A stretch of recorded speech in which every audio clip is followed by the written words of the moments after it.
তখনই আমার সন্দেহ হলো, আমি একটা চিৎকারও শুনছি। রাজধানীর পল্লবীতে দ্বিতীয় শ্রেণীর ছাত্রী রামিসা আক্তারকে ধর্ষণের পর হত্যাকাণ্ডের ঘটনার বর্ণনা দিতে গিয়ে তার মা পারভিন আক্তার বলেন, আমি একটা চিৎকার শুনেছিলাম, সেটা যে ওর ছিল তা বুঝতে পারিনি। বৃহস্পতিবার একটি বেসরকারি টেলিভিশন চ্যানেলকে দেওয়া সাক্ষাৎকারে রামিসার মা এ তথ্য জানান। তিনি বলেন, আমি রামিসাকে স্কুলে পাঠানোর প্রস্তুতি নিচ্ছিলাম। ওকে বলেছিলাম দাঁত ব্রাশ করে মুখ ধুয়ে স্কুল ড্রেস পরতে। এরপর ও পাশের রুমে যায় দাঁত ব্রাশ করতে।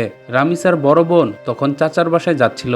রামিসাও তার পিছনে যেতে চাইলে বড় বোন তাকে বাসায় থাকতে বলে। তখন রামিসা দরজার ভেতরেই ছিল। একটু পর রামিসা বোনের সাথে যাওয়ার জন্য বের হলে ওকে টান দিয়ে নিয়ে যায়। পারভিন আক্তার বলেন, হঠাৎ দেখি রামিসা ঘরে নেই। খোঁজাখুঁজির সময় ওই ফ্ল্যাটের দরজার সামনে রামিসার একটি জুতা পড়েছিল। এরপর দেখি ওর বড় বোন চাচার বাসা থেকে একাই আসছে। তখন আমার সন্দেহ হলো। আমি ওই দরজায় নক করার সময় একটা চিৎকার শুনেছি, কিন্তু বুঝতে পারি নাই ওই চিৎকার রামিসার ছিল। ভাবছিলাম পাশের ফ্ল্যাটের অন্য কোনো বাচ্চার চিৎকার। সন্দেহ হওয়ার পরই দরজায় বারবার ধাক্কা দিলেও কেউ খুলেনি জানিয়ে তিনি বলেন, ওই পুরুষের সঙ্গে আমাদের তেমন পরিচয় কিংবা কথা হয়নি।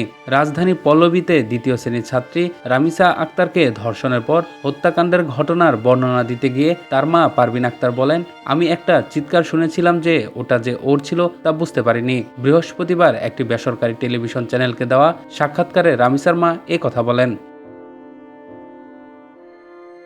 প্রসঙ্গত, গত মঙ্গলবার সকালে মিরপুরের পল্লবীর একটি ফ্ল্যাটের খাটের নিচ থেকে রামিসার দেহ এবং পরে বাথরুম থেকে খণ্ডিত দেহ উদ্ধার করে পুলিশ।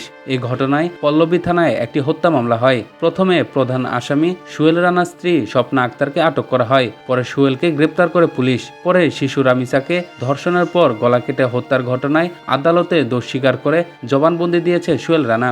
রামিসাকে ধর্ষণের পর হত্যার ঘটনায় ক্ষোভে ফুঁসছে সারা দেশ।